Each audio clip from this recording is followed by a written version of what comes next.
Buenazo. Gracias, Kevo, y gracias a todas las personas que se han sumado hoy día. Eh, yo soy Eduardo Marisca, soy parte del proyecto de ARC Ventures, un proyecto que estamos empujando desde UTEC Ventures con la esperanza de activar una explosión de emprendimiento e innovación frente a la crisis climática, que es probablemente el problema más importante de nuestros tiempos y que requiere de toda la energía y toda la colaboración que podamos reunir. Así que estamos mapeando emprendimientos, estamos identificando oportunidades, identificando desafíos sistémicos y en general tratando de acelerar el ecosistema completo. Y buena parte de eso es generando conexiones entre experiencias locales, experiencias globales, alrededor de temas que en nuestro medio quizás pueden muchas veces ser nuevos.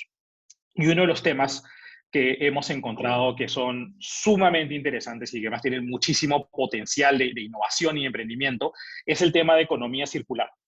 Yo no soy experto en economía circular, así que hemos traído a dos grandes personas que conocen mucho del tema para que tengamos una conversación sobre el tema, para que hablemos un poquito sobre los desafíos del espacio y también sobre las oportunidades. Uno de nuestros invitados es de Estados Unidos, así que como cortesía ahora voy a cambiar a inglés so that Reese can actually get most of this conversation. So the first thing I want to do is I want to thank and welcome Reese and People. Thank you for joining our humble meetup over here as we're getting started with this new series. And just before we jump into the conversation, I would like to just give each of you a couple of minutes to introduce yourselves and talk a little bit about the work that you're doing now. Maybe we can start with Reese and then we can jump to People. Sure thing.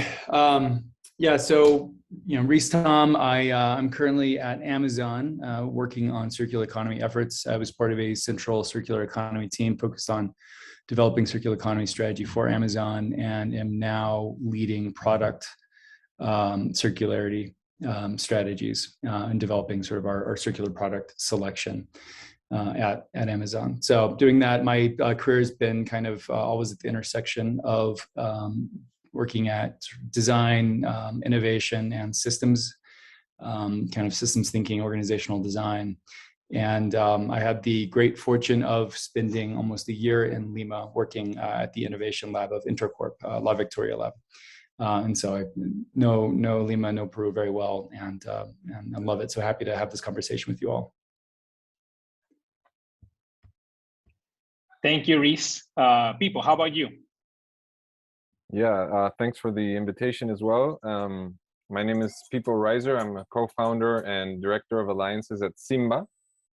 Simba is not because we think we're the Lion King, just in case, but because we're working for a world sin basura.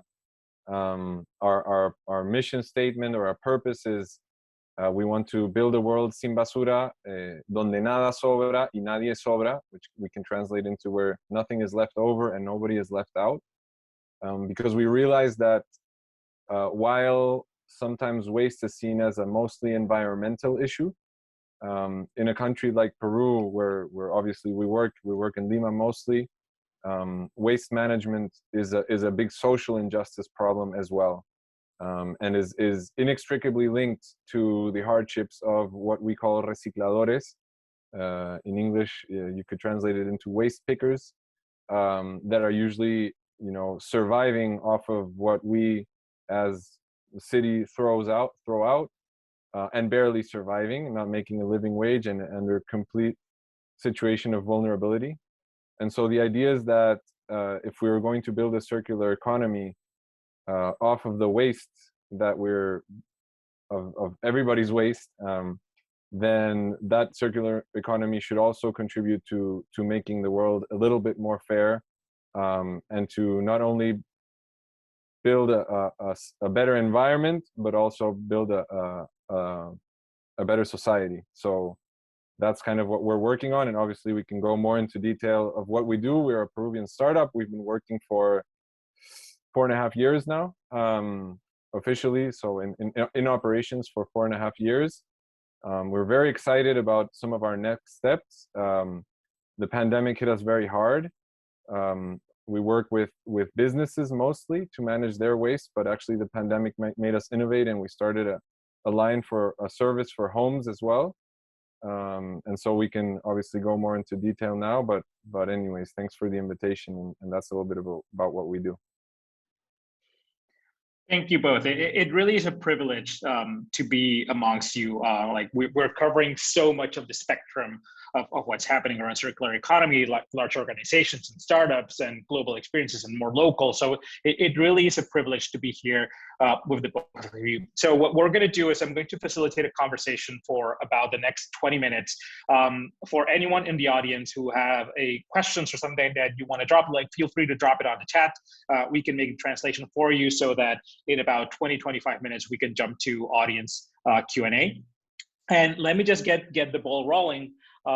There's a lot of talk about circular economy. More and more people are talking about it, but not everyone has the same definitions or the same understanding of what circular economy is.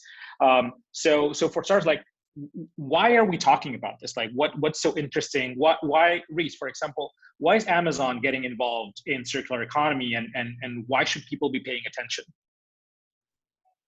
Yeah, I mean, it is a topic that has incredibly, really, looking at the interest around circular economy, has been growing tremendously, quite fast compared to other topics like carbon that's been around for a long time.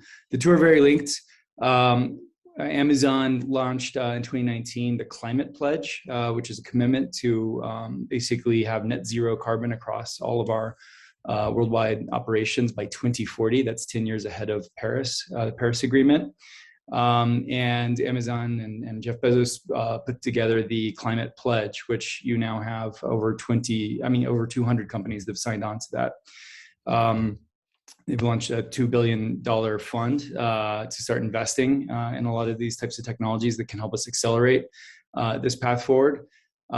But really, I mean, the circular economy, so much of it is tied in with carbon, but it also just has to do with making sure that we are just being very responsible about sort of what we put out into the world, and kind of accelerating transition to a world with, with less waste, that pulls less resources out of the ground, and making sure, first and foremost, that our customers are happy and are sort of getting the full benefit of the services and products that Amazon creates, and so making sure that things last longer, that they're high quality, that people aren't burdened with sort of unnecessary stuff that they didn't actually order, like packaging.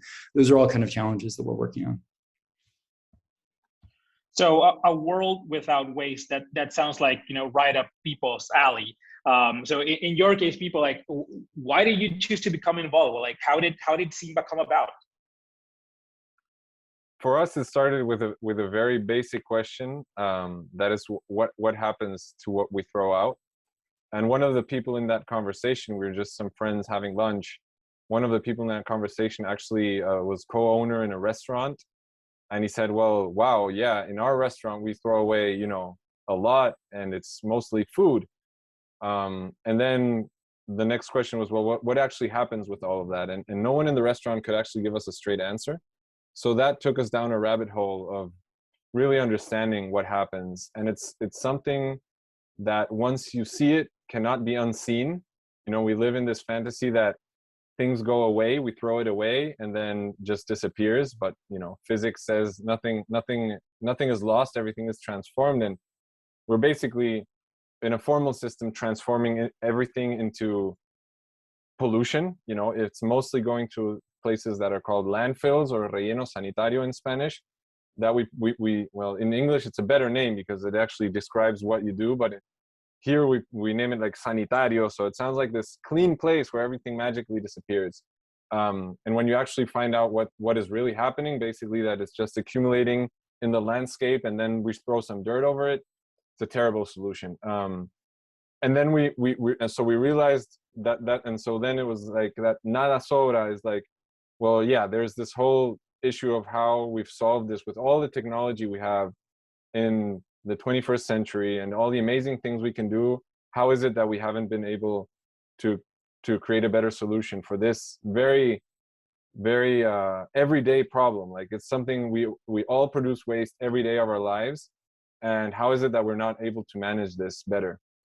And the second part is that we realized that this whole chain is linked to informality, to waste pickers, to Peru they're called chancheros, to small scale urban pig farms that are actually feeding off of the organic waste of the city.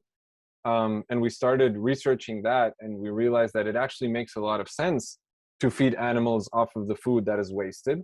But obviously that has to go through some quality controls, through some processes that ensure that you're not just sending diseases from one place to another, which is a lot of times what happens today. And so we saw that there was, in the waste management field in Peru, there was a missing link. Like, this was being done, it wasn't being done well, it was being done informally, and it was creating horrible working conditions and health conditions for the people that were doing it.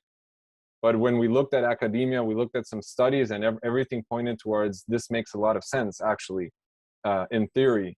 And so we decided, well, this is something that nobody's doing. This is something that is more than half of the waste that we generate. Academia theory tells us it makes sense. Well, let's try it. Let's see how far we can go into providing a solution. And then on the back end of that, Lima is the gastronomy capital, one of the food capitals of the world, and everyone comes to Lima to eat, but they're not aware that out of the escape pipe or the tailpipe of that restaurant, we have this horrendous social reality. And so we can leverage that culturally to make a change in this field. So that was where we got started. And that was 2017.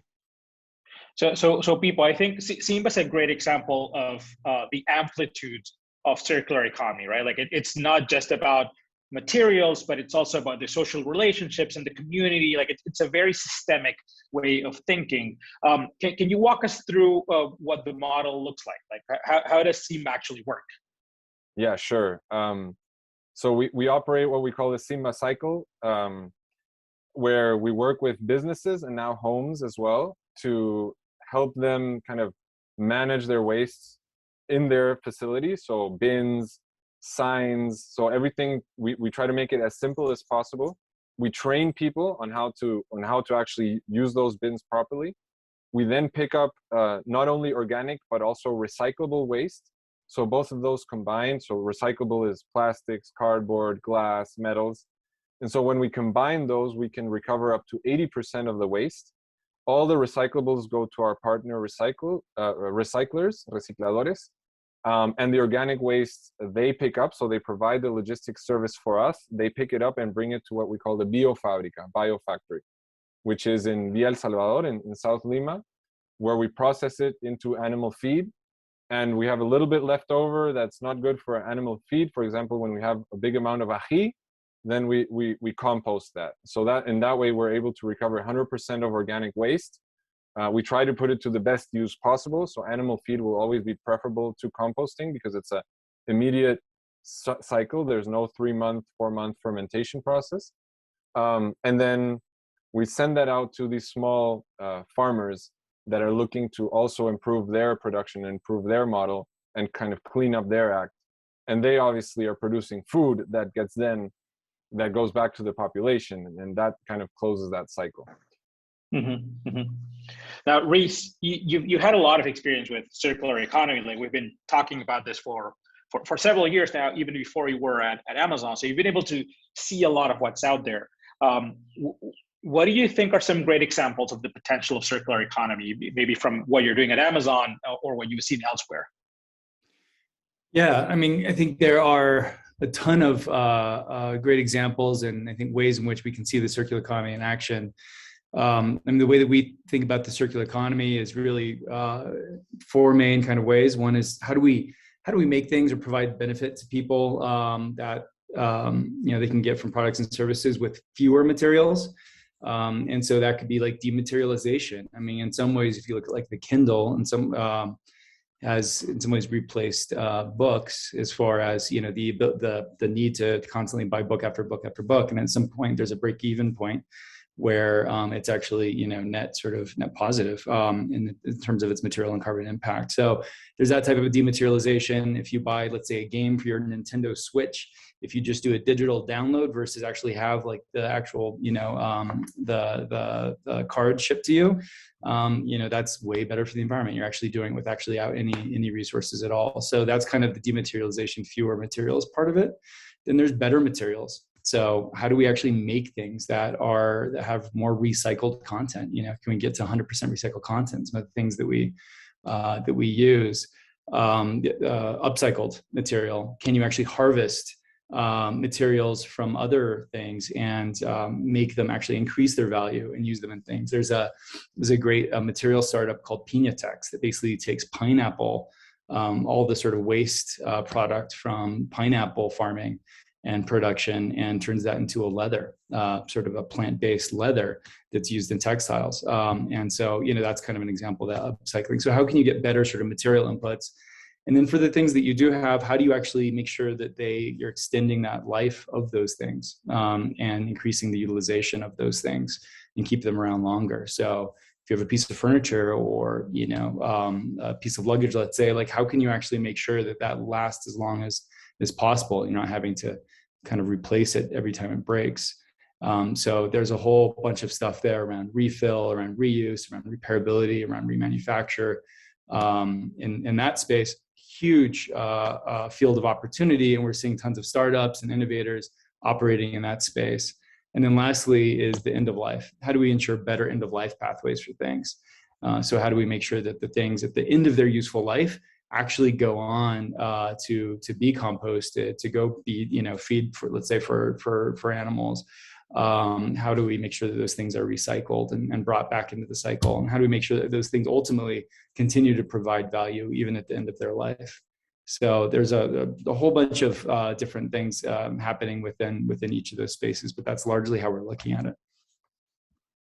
So let me ask you this, like everything sounds like it makes so much sense, like dematerialization, like fewer materials, better materials, like it makes a lot of sense. And yet all of this is still kind of new. So what's holding it back? Like, what are the big challenges for these patterns, these practices to become the defaults or the standards? Yeah, I mean, in many ways, the circular economy is exactly that. It's an economy, right? And we're kind of in some ways trying to transition the entire economy to work in a way that is more kind of metabolic. It sort of has this sort of natural metabolism. And that for that to be true, there's a whole bunch of, for that to be successful, there's a whole bunch of things that need to be true. And there's, I think there's logistics. So there's like the collection and recirculation of things. That's an entire space. There's, the material innovation space. There's so many things we can do with new types of materials. A lot of those aren't at scale yet. And so there's like new science. We need investment in the smaller scale solutions that do work and helping them get to scale. We need better data about what are things actually made out of, better transparency about supply chains and where things come from. We need to kind of know what's in our stuff in order to know what value those things have and how we can make the most of it as it moves through the system. So those are some of the things that we need. And I think that, innovators and entrepreneurs, can find tremendous amounts of opportunity in some of those spaces. I want to park, you mentioned the supply chain, and there's all this talk right now about how borked the global supply chain is. Like, I want to park that for later, but it's interesting to think about how circular economy can also help us address that level of systemic issues. But I want to ask people a very similar question. Like, you're facing this, as an entrepreneur, kind of launching this venture. What are the big challenges that you faced in the process of launching Simba?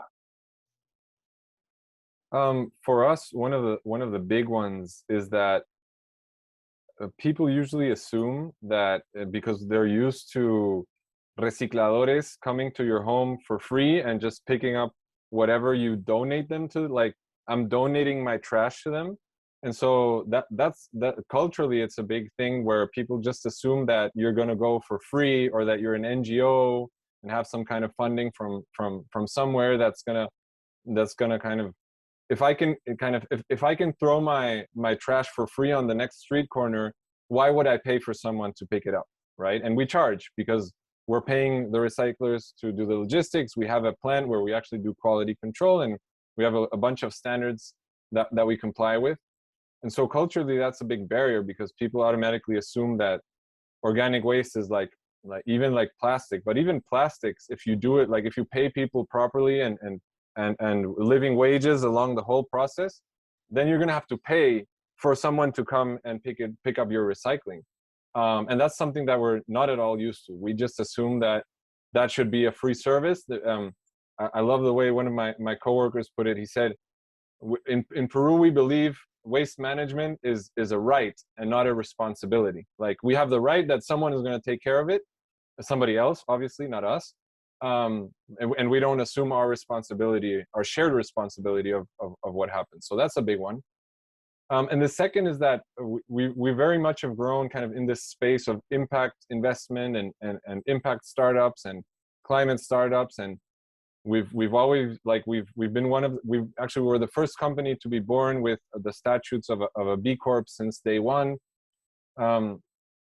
And the space, there's no ecosystem for that. Like in the US, you have a bunch of even like circular economy, venture capital funds and impact funds and philanthropy and all that. And there's none of that in Peru. So that's kind of a challenge when you're getting started. There's a kind of a gap between when you start out and maybe you win like Startup Peru and something to get you started in the beginning, but then like if you need to fund your next spurt of growth, that's very hard to do. We were lucky to find people that were kind of resonating with our purpose and that wanted to invest. But the ecosystem isn't really built for that. So I would say, as I was saying in the beginning, like I'm very happy for something like ARC Ventures to come along, for UTEC and UTEC Ventures to be kind of having this focus, because it's something that we didn't have when we started, and I think it'll help a lot because the road is tough for sure. So let me ask you a little bit more about that missing ecosystem. Like even without one, like who else is getting involved? Are there companies that are getting involved? Like who have you been talking to? Have you been learning from, whether that's locally or globally? Yeah, we've been really fortunate. We've been really privileged because we've kind of been able to surf a few waves. So like we won Startup Peru in the beginning. A big one was for us. We participated in a accelerator program that was called Agora Partnerships. It's a Latin American acceleration program for social entrepreneurship. And we were in the last batch of startups to go through that program. It helped us a lot to kind of get ready to actually raise investments, because we didn't like to get investment. It's not just you go and you knock on someone's door and say, give me money and I'll give you this, and then that's that. You have to have a bunch of kind of documentation and a financial model and a decent pitch and all those things. And that really helped us. So we've been really privileged in that sense. I think we're an outlier in that sense because we have had that. And for us, what's also been interesting is that kind of despite the shortcomings of the Peruvian ecosystem, we've been able to connect, for example, with a lot of multinational corporations that have these standards, and they have to do it despite despite like what the Peruvian law says. If the Peruvian law says would not mandate any of these things, which it does, by the way, it's a surprise for many because it doesn't happen in the field, then they would still have to do it. You know, Procter & Gamble, Kimberly-Clark, and such and such and such. So that has been interesting for us, especially with the pandemic, because our main markets, hotels, restaurants, schools, universities, shopping malls, were all closed, obviously, and have taken a big hit. And so we've been able to pivot in our business strategy towards these bigger companies, and we found a really interesting reception. And we think that there's a lot of potential to still develop there in the future. So, and it's been interesting because for one, we've gone to this like super big companies, but then we also have gone to the families. Like we've gone direct to consumer with our service, because a lot of people were stuck at home and wanted to recycle and they didn't know how. And they were writing to us like, hey, like, can you pick up my stuff? And we said, you know, okay, maybe let's put together a program. Let's pilot it. And we ended up launching at the end of last year. And we have more than 100 families participating in 9 districts of Lima, and we're growing pretty quickly. So that's been interesting as well. I want to ask a couple more questions, and then I'm gonna. So if you have any questions from the audience, start writing them down on the chat so I can ask them in a little bit. Reese, I want to turn to you, like from Amazon, huge organization, like tremendous impact, all that cardboard.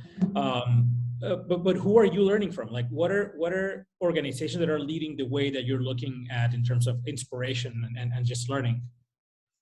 Yeah, I mean, there's big sort of more ecosystem level partners. We've got great partnerships with organizations like Closed Loop Partners, which has a whole suite of funds. So they have an infrastructure fund, they've got a venture fund, they've got growth equity, private equity funds, and they're really investing in the circular economy and helping it get to scale.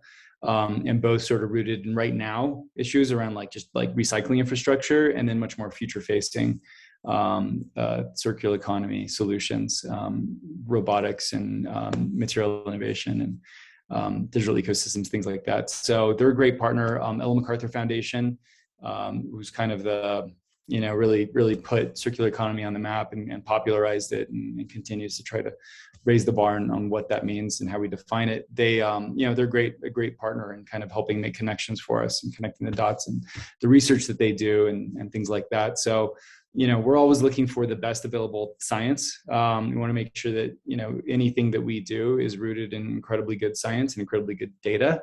And so looking for partners that bring that to the table is really important to us. It's very easy in the circular economy to maybe choose something that looks good from a waste perspective, but it could be really terrible from a carbon perspective. And so we want to make sure that we're always making the directionally correct decisions and actions based on that science. So that's very important to us. And then there are just, there are startups out there that are just, I think, really cool. There's a Chilean startup called Algramo that has now expanded to the United States that, basically had these mobile vans with, that did refills for things like shampoo and cleaning products, things like that. And, they've got, had a big partnership with Unilever.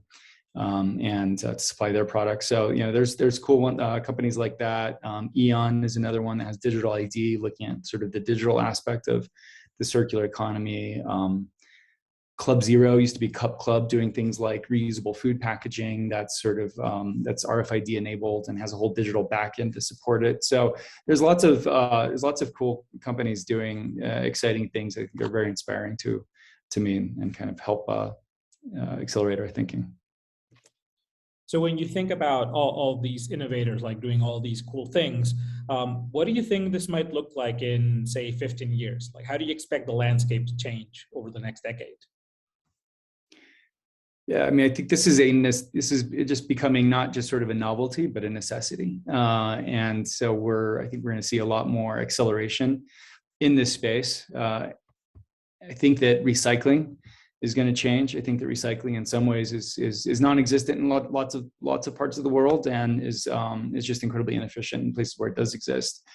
The mechanical recycling, but there are lots of new things on the horizon with chemical recycling, so that you can get to like lossless recovery of materials, where say plastic polymers get sort of down to their base monomers and can be built back up without any loss to their quality. I think we'll see a lot more in that space and see that take off. I think for durable goods, things that we want to last and have around for a long time, I think we're going to see a lot of new business models and operational models and service models around reuse. That's going to be very exciting. We have then, we'll see, I think material innovation is huge. Again, for the things that we actually only want to have last for a short period of time, food packaging or things like that. I mean, the ability to like just take some packaging off and like wash it down the sink, have it just disappear is, without any pollution I think there's a huge potential there, and there are innovators doing that. And then things like repair. And I think the right to repair movement, we're already seeing that take off globally. And so we're going to, I think, see repairability really come up, and see whole ecosystems for repairing certain types of products and product categories emerge, and more products being designed for disassembly, for part harvesting and easy repair. I think there's also just really, if you think of like, for example, Peru, I know just having lived in Lima, there is a culture of repair that's very robust.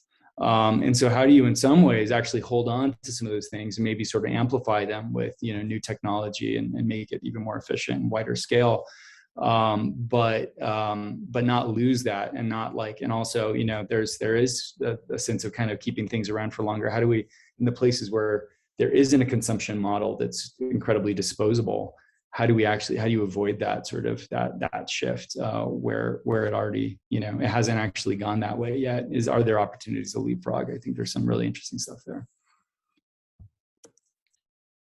People, how about you? When you think about the next decade or the next 15 years, how do you think this is going to look like? Yeah, I agree. I think the perspective that Reese is giving us is really amazing, because when you're at the cusp of the innovation and you're looking forward, if we're stuck in not stuck, but we're operating and we're building up these models, but there's so much to be done. And what I always tell people when they join Simba is, this will be the most interesting job that you've ever had, for sure. And you'll never go a day being bored, because every day is incredible. Like, the field is moving so quickly and there's so much to be done that it's just amazing. We're now we're putting together a project to launch a materials recovery facility along with our organics plant for polymers and glass and such.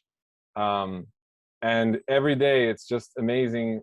Like, just doing the research for it, we've learned, it's just been crazy. It's just been crazy. I think that we could put together a few doctor's theses with all the information that we've put together, and it's not there. And it's so interesting to listen to Reese, because here some of the problems are so elemental that when we think of these incredible innovations, well, one, yes, I agree that we can leapfrog a lot of the kind of the problems that those countries are facing and that they're innovating their way is out of now. But also, like, in terms of data, there's nothing. So we really have to go off kind of estimates and stuff like that. And I think that, and I hope that one of kind of one of our mottos, one of our values is radical collaboration. And what that translates into is that, a lot of businesses operate on the paradigm of competition, where, you're always looking out for what your competitors are doing, and that not share our information, because what if someone else is going to do it and steal my business? And that's in a country like Peru, like, robarte la idea is like such a common concept, and people don't want to share their startup ideas. And my hope is that we're going to be able to put that on its head, because we've realized that in order to fix waste management only in Lima, not even talking about Peru, we need about at least 200 Simbas, at least. So we better get more people inspired and working on this problem if we actually want to make a difference, regardless of whether we do the business or not. I mean, we're always going to be a few steps ahead, and we're going to have to keep innovating all the time to stay that way. So I think for me, what I see in the next 10, 15 years is super exciting. And for me, like, well, I had a startup before, and a friend asked me, are you really willing to spend the next 10 years of your life working on this? And I was so sad, because I realized when he asked me that I would really know, the answer was no. Like, I was not passionate enough about it to be able to, resounding to say, yes, I'm so, like, I love this. I'm willing to spend my next 10 years. But when I think about this field and what's going on, it's a no-brainer for me. I think it's the most exciting field to be in. And I think that it's going to be very, very interesting to see what happens in the next, 10, 20, whatever years. Yeah, I think you've really hit the nail on the head in that this problem is just too big and too important to focus on competitive advantage. Like, we really need to think about radical collaboration. That's why one of the things that we decided early on with Arc Ventures is that everything we build is open source. So our toolkits, our learnings, our whatever we come up with, we want to open source it to the world. If it helps anyone, all the better. And let me just build on kind of that last bit that you were saying, because we probably have many people here who are thinking about climate entrepreneurship, who are thinking about starting their own ventures. How can entrepreneurs get involved? Like, people, what would you recommend to someone who's thinking about starting a venture around circular economy or just climate action? Yeah, I always recommend, find a problem that you're passionate about, for sure.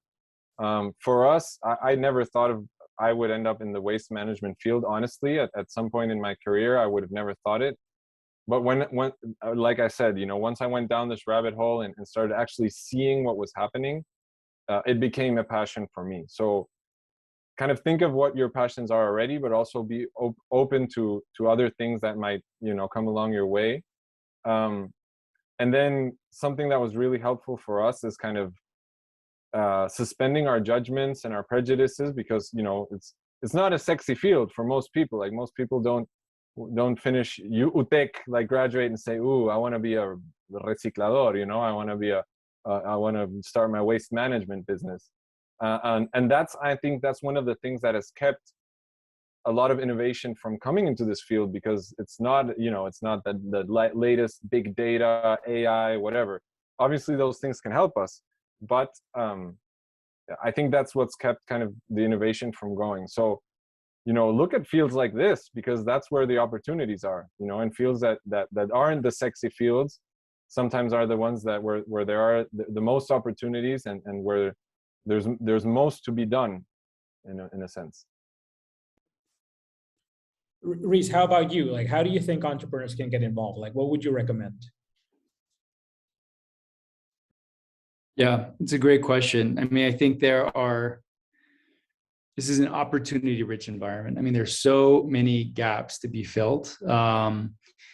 And I mean, as soon as you get into it, and I think as people are saying, once you sort of actually dig into it and go down that rabbit hole, you start to see all of the gaps where, there could be an incredible piece of technology or some other type of solution that can fill that. So I think part of it is studying the space a little bit and kind of understanding where those gaps are, and then just going after it. It is an somewhat untouched space. Also, as people were saying, it hasn't been necessarily a place that has attracted a ton of innovation. I mean, there is some, kind of robotics and machinery and stuff that, especially a lot of European companies that create stuff for these material, recovery facilities, things like that. But for the most part, it's a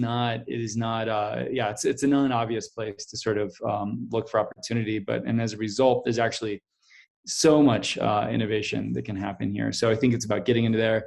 I do think it's really, I've prescribed to human-centered design. And one of Amazon's core kind of values is customer obsession. So I think really understanding whoever it is that you're working for, if you're doing something at the residential level, trying to understand people's pain points and the barriers that they face with this, and figure out new ways to help them to overcome that is huge. If it's B2B and you're working with some sort of business to help them to do that, it's really kind of putting yourself in their shoes and understanding kind of what can make life easier for them, but also like the waste pickers, and how can you bring them into it, and are there business opportunities to kind of like bring them in, and new types of ownership models. And I mean, there's so many cool things you can do there. So I think really just trying to understand the humans throughout what is otherwise a fairly complex material focused system, I think will actually help sort of open up lots of innovation opportunities. I think that's extremely important. Like we talk a lot about materials and supply chains and industrial processes, but ultimately, I think the big challenge is, are we solving actual painful problems for actual people? That's oftentimes the missing link in all of this work. I want to take the opportunity to turn this on the audience. I had a question come in a few minutes ago, and I think people is probably best suited for this question. What's missing related to circular economy solutions in Peru besides recycling? What would you like to see in the next few years? Well, I think as kind of you stated, and I think also Reese pointed at this, it's very important that circular economy goes way beyond recycling. Recycling is one facet, and it's the facet that actually needs to be minimized in a sense. So the best waste is the one that is not generated, or that you wouldn't even call waste. So things such as reuse food containers, or what Algramo is doing. Of course, I know their case is something that I would like to see a lot more of. And I think it's complex, but it's one of those things that once you kind of figure out the model, and a lot of startups I think across the world are doing that, then the potential is just so huge. And the pandemic also has kind of accelerated a lot of change. And so I think that's, for example, one where during the pandemic we started looking at that, because that's a lot of the food businesses were kind of worried about their impact in that sense, in terms of food packaging and stuff like that. So I think that there's a lot more to be done in terms of circular economy that goes way beyond kind of the recycling aspect. I think, for example, what the food bank, Banco de Alimentos, is doing is amazing work. And I think that's like one of the things that, you know, a lot of the waste that we receive at Simba, organic waste, food waste, is definitely stuff that we should not have gotten. It's stuff that you could have donated to some homeless person, or you could have donated to some shelter, or, you know, that should have been better distributed in the first place. And so I think that there's tons to be done on that front as well. So we have another question from the audience. I'm going to translate and leave it up for either of you if you have reactions. What role can bioplastics or other bio-based materials play in leaving non-renewable materials behind for product packaging? Do you see any opportunities for ventures on that front? Yeah, I mean, bioplastics are very tricky. I think that when we talk about better material inputs as one of the ways in which we think about the circular economy, you know, renewable, getting away from sort of virgin and finite materials, I think is incredibly important. And so bioplastics would seem to fit within that. I think a challenge sometimes with bioplastics is that the recoverability is low. If they're not designed, if they're not compostable, or they're oftentimes they're mixed or blended with virgin polymers, it makes them hard to recover.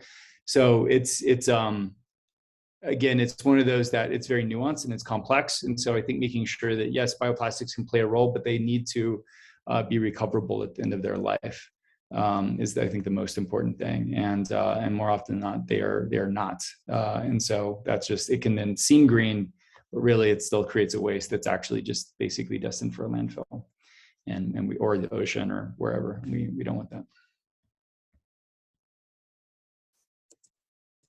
People, are you working on anything related to waste to energy?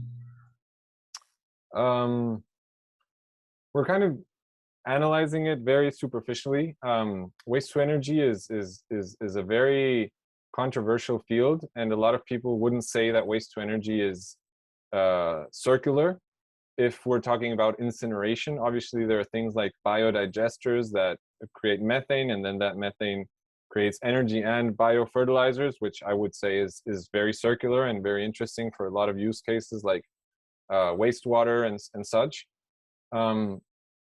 But it is very controversial. I think that there's a lot of kind of, the incinerator is a little bit like the landfill. It's like the last alternative when you can't do anything else with the material, because you're only taking advantage of the calories in that, the caloric potential in that material, and you're not taking advantage of any of the structural or material value that's there. So we're not really prioritizing this. Like anything we could do to not have to burn things would be preferred. But we are kind of, we are observing that there's a lot of materials that just, you know, are very, very tricky. And then perhaps it does make sense to extract some of that energy potential eventually, but it's also very expensive. So I know that in a lot of countries, that's the other thing, you think of waste to energy as like you generate more value from it, but a lot of times it's more expensive to burn something than to put it in a landfill. And so, and all the technology that goes into that is very capex intensive. We're talking about a waste to energy plant can cost $50 to $150 to $200 million. And then someone has to pay for you to receive all that. And so from what I've heard, and especially in incinerators for things such as health, sanitary waste, is 20 times more expensive than landfilling. So, you know, waste to energy has been marketed as how cool to generate energy from this, but actually as an energy generation technology, it's very, very inefficient. Something like solar panels is much more efficient if the objective is to create energy.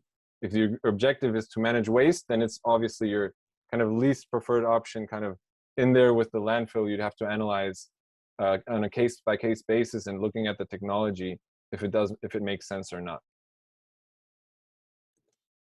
We have a few more questions coming in, so I think this one is more for people. How have you fixed or navigated sanitary regulations in Peru? Well, we haven't fixed them, definitely. We've navigated them, and we've participated in every single legislative project that's started since we started. Every time there's been a project to change waste management laws, we've commented on it, so we've kind of been involved in the process. We don't know if they've listened to our comments or not, but at least we sent them in.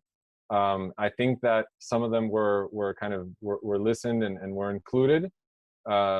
And then just we try to do our best, and it's been a process, you know. And that as a startup is also definitely something that's hard. You can't, when you start, you know, that it's a big barrier to entry to have all these different regulations that you need to comply with and that aren't clear. Just to get a response on who was going to be our environmental supervisor when we started took us about 8 months of navigating different institutions that we felt like a ping pong ball that was sent from one institution to the end for like 8 months until we finally got our answer. So you have to be persistent. You have to be willing to assume a certain degree of risk, because if the answer doesn't get there and you're a startup, you can't just wait for 8 months until your funding runs out. And so you have to do your best. You have to be persistent, and you have to participate. It's important, and we've had a lot of conversations, for example, with the Ministry of the Environment, providing them feedback on some of the projects that they were looking to push. From kind of someone who operates a waste management system, because they're sitting in their office kind of thinking of what makes sense, but we have a very different perspective from them. And I think we've been able to, through those conversations, I think we've been able to kind of inform them on some of the things that they weren't seeing from their perspective. So I think this one can go for either of you. Do you have any innovative ideas on how to introduce circular economy in water management? Yeah, I think their water, I know like in Australia, there are some fascinating solutions there where they've actually created entire buildings that have completely closed loop black water and gray water recycling systems that are already in place. It's not sort of a concept, it's real. And I think that that's technology that can easily be spread and scaled. And so, I mean, there's a lot of, I think just gray water and black water sort of recycling. It's something that, you know, building that into buildings and just making that just part of the code, and part of how things are built is, I think, hugely important, especially in dry climates like Lima. And I want to end on this question. We're coming up on time now, and I think this is really a nice question for us to wrap our conversation. How do you think we can improve environmental culture and not focus only on working on the materials? You have both mentioned at different times just the cultural, the behavioral, the humans in the mix. How do we get people to think more about these things?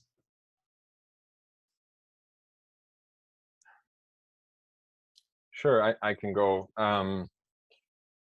For me, kind of from my own personal story, for me it was very revealing, or very, very motivating, or very mobilizing when I actually saw what was happening, when I actually went to the chancherias, when I actually talked to recicladores, when I actually went to a landfill and saw and realized the scale of the damage that we're doing. You know, or when you just go to a beach, you know, anywhere in Lima, and you'll, like, if you're open your eyes and look around you, like, if that doesn't motivate you, then I think you're not human in a way, because, you know, a beach is like one of the most beautiful things, and we've just littered it. And so I think one thing that we can do to really mobilize people to change, when we talk about these things, there's a comic that I love that is the guy at a conference, and he says, "Who wants change?" And the whole crowd, everyone lifts their hands, right? And then he asks, "And who wants to change?" And everyone lowers their hand. Like, and that's kind of what we see, you know.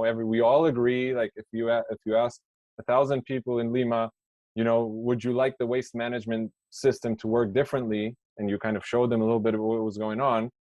1,000 would say, yes, of course, I would like it to be different.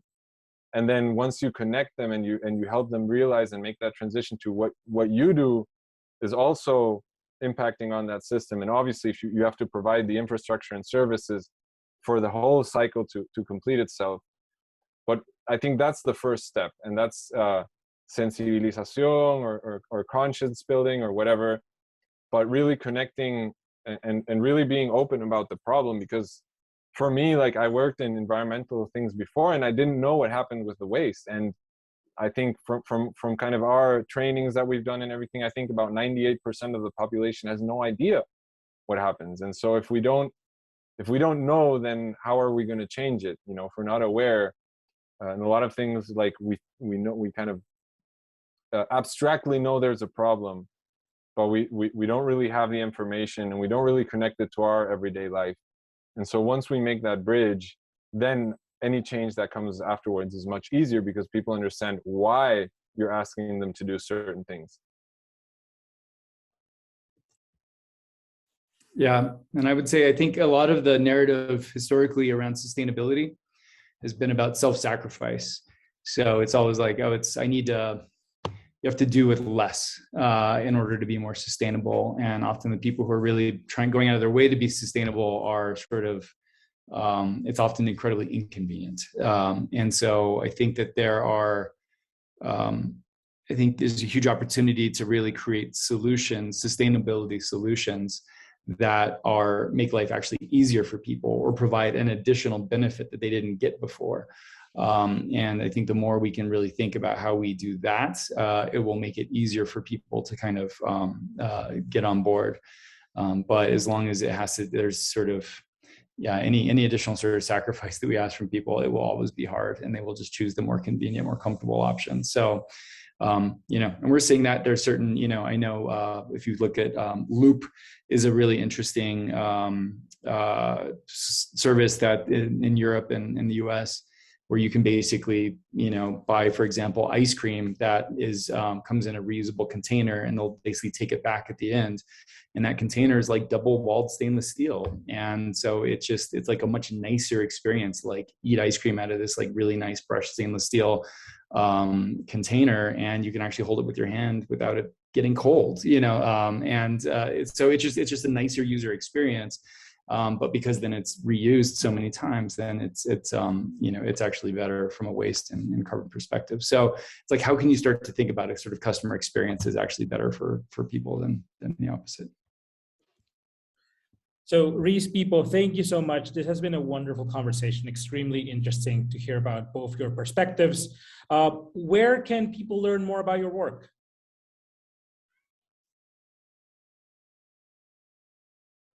For us, we have a great website. It's www.simba.pe. So I'll put it in the chat if you want to go check it out. And also all our social media is at Simba with an N, Peru. So we're on Instagram, Facebook, LinkedIn. So check us out, and we're always posting and keeping people updated with our work and sharing useful information. So we look forward to connecting with you on those networks. Reese, how about you? Absolutely. So putting this in there as well. I think Amazon, we're always kind of updating information around our sustainability efforts and what we're doing. If you look on Twitter as well, there's a lot of sort of new things happening, especially around the climate pledge and some of the kind of innovative new leaps forward that we're taking in those realms. There's great stuff to find there. And then also, I'll add to Twitter is Amazon Science, which there's a ton of research and innovation happening within Amazon, and that science is being shared on that channel. And a lot of it, there's a huge science component to our sustainability work. Massive amounts of people working on that from a science perspective. So really cool stuff coming out of there. Thank you both. It was really great having you. It was a wonderful conversation. Thank you to everyone who joined as well over the last hour. If you want to learn more about the work that we're doing with ARC Ventures, Kevin just dropped all of our social media coordinates on the chat, so you can follow us as well on LinkedIn, Twitter. We're also posting articles in Medium, sharing about the learnings that we have as we move forward. And we will have another Climate Ventures meetup early December. So hopefully you can also join us by then. If you want to learn more about what we're doing, just check us out at www.arcventures.la. And that's it. Thank you all. Thank you, people. Thank you, Reese. Have a great week, everyone. Great. Thank you so much. Thank you, Eduardo. And good luck with everything. Nice to meet you, Reese.